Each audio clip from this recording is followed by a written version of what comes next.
I grew up in the American dream. I attended a good law school, built my own practice, handled cases before the federal, appellate, even the U.S. Supreme Court.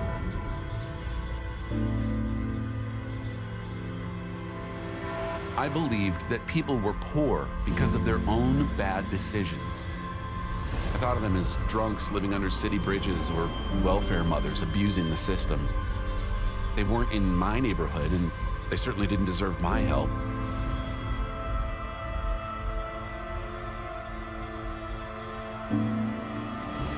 I had no idea that 1 out of 7 people in our nation lives below the poverty line.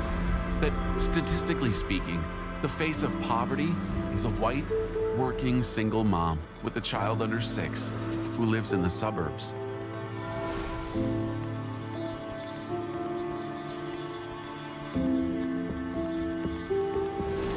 As citizens of the United States, we proudly pledge allegiance to the flag, with liberty and justice for all.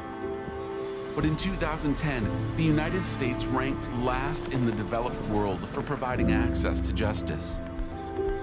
We've all heard the phrase, "You have the right to an attorney." But that's only true if you're the one accused of a crime. If you're the victim of fraud, abuse, or unpaid wages, and you don't have thousands of dollars to hire a lawyer, you're left to fend for yourself.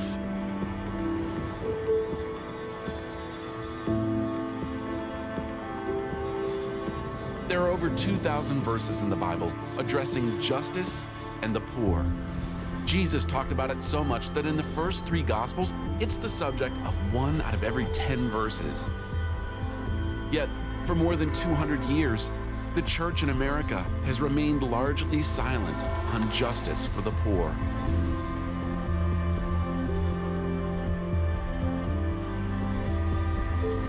Justice cannot be separated from law and lawyers.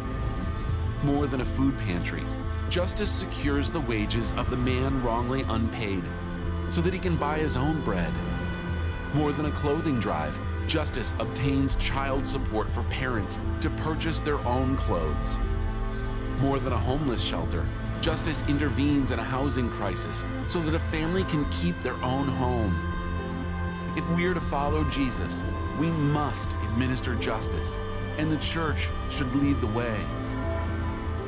Seeing the need, I left my lucrative practice to follow Jesus and bring gospel justice to the poor. What will you do?